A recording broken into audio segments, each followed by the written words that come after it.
Saan ang ano yan? Ito, dito. Sinaraduhan muna namin. Yan, ba? Tsaka doon, dulo. Dulo-dulo. Oh, ito na yung rooftop na ano, pinaterproofing namin. Nag-testing na kami ng tubig. Yan. Tapos na mga waterproof, tapos tinisting na namin para malaman kung may tutulo pa sa loob ng bahay doon sa second floor. Yan. Pagkatapos testing to 24 hours, kinabukasan lilimasin yung tubig pag wala ng tulo. Tatapingan na.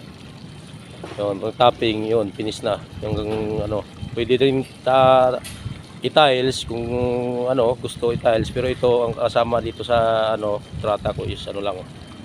Tatapingan lang.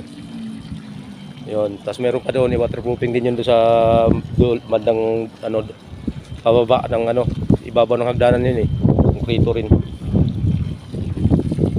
Yan, nagtitesting na kami ngayong araw. Bukas, tapping na. Titingnan na ito mamayang hapon, tsaka bukas ng umaga sa ano, ilalim sa ceiling kung may tumatagas ba. Pag wala, okay na. Tapping na. Okay, hanggang dito na lang yung video ko. Maraming salamat.